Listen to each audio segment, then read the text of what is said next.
Welcome, everyone. What we're going to be talking about today is what I believe is the most overlooked data exfiltration technique today. This technique allows a threat actor to obtain a full local copy of a user's mailbox.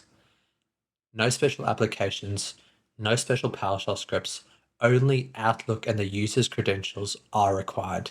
That's all, nothing else. That's a really pretty concerning. But the part that I'm particularly passionate about is most tech security teams are not aware of this technique. They're not looking for it within their own investigations, and they're not aware of the risk that it poses their organization as well. So let's look at this technique in action. We've signed into the Outlook desktop application. Everything's looking normal. Our emails are coming through. However, what's this little pop-up in the bottom right? Outlook is setting up a local copy of your mailbox. It may take several minutes. That's very interesting, and this is exactly where this technique comes in. So this technique is actually a legitimate functionality within Outlook Desktop. You and I likely use this technique every single day within a legitimate capacity.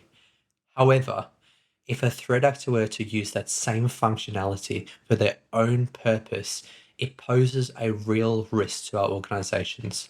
There's a lot of sensitive information stored within our users' mailboxes, and that's the particular thing of concern.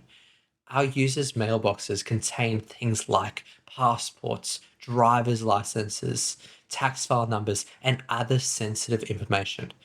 We're particularly not aware of the full extent of sensitive information with our users' mailboxes. So it's important that we understand this technique, how to investigate it, and then also what controls are available to restrict this from occurring within our environments. Outlook by default will create a local copy of the user's mailbox in the format of an OST file, which stands for offline storage table. However, it's also better known as an Outlook data file. It contains all the user's Outlook related information such as email items, calendar items, and the real call out though is that this is stored on the local device. So even when a password reset is completed and you've contained an incident, this file will still remain on a threat actor's device. We're not going to go through how to access the underlying data within this file. It's very trivial to access that data. However, what's really important to understand is that that data file contains all of the user's information from their mailbox. Let's walk through a scenario outlining why it's so important to look for this technique within your own investigations. A security team investigates a suspicious sign-in event. They identify a couple of mail items accessed, and then they contain that account. Password reset, session token revocation. This incident is reported as a good news story. They've kicked out the threat actor before the threat actor could do payment redirection fraud or send external phishing emails. However, the threat actor performed offline synchronization, which was not identified by the security team. A month later, unfortunately, the company experiences payment redirection fraud as a result of that offline synchronization occurring. This highlights the importance of doing effective investigations, even for our email accounts and environments. When you're investigating a business email compromise, it is important to look out for this technique. The primary log source you should be reviewing is known as the Unified Audit Log.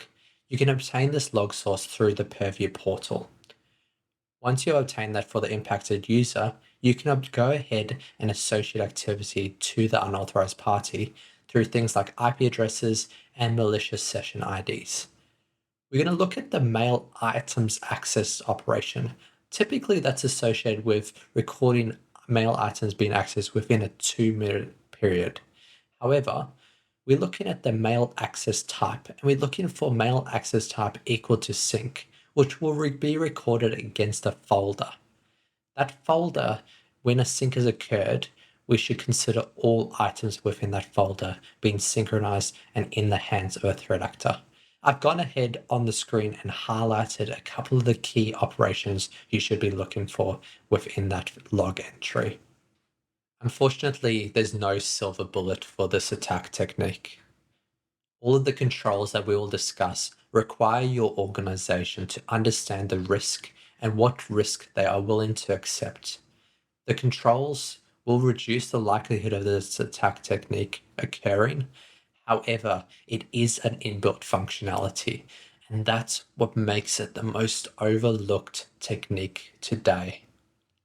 We understand that this is actually an inbuilt functionality within Outlook. So where does that actually leave us? What controls can we implement to reduce the likelihood of this actually occurring? Well, let's start from the non-technical. From a policy perspective, we can outline to users the ways that they should and shouldn't store sensitive information within their mailboxes, as well as consider your environment as a whole. How should information that is sensitive be stored across your whole environment? Are there normal practices and practices which users should avoid? From there, we can move into more technical controls, starting off with discovery exercises around data. Understanding where sensitive data is stored in your environment is really important. In the case of mailboxes, you may be able to identify some of that sensitive information and remediate it before a threat actor is able to leverage that information.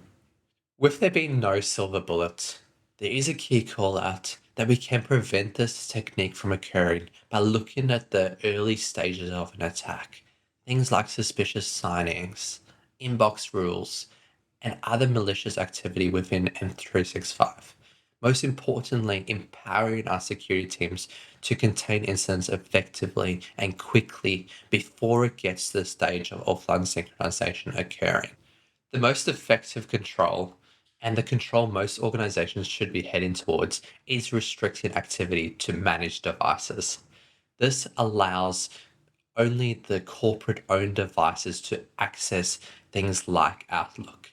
In turn, meaning a threat actor using their own device cannot access Outlook desktop application. Conditional access policies are one of the best controls that we have available to prevent this attack technique from occurring.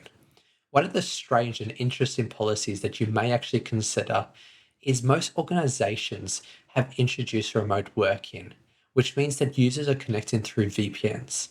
One of the ways that you can restrict this activity is only allowing Outlook desktop application access through those IP address ranges that are owned by your organization.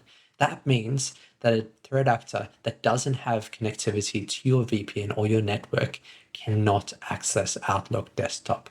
It's a really effective control, and it highlights understanding your environment and the usual ways that users connect to your own environment as well.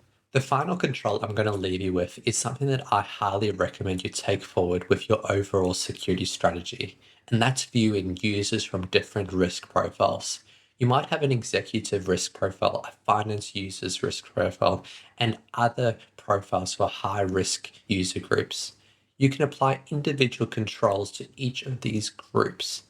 For example, with this technique that we've been talking about with Outlook synchronization, you might determine the finance user group is too high risk to use Outlook desktop.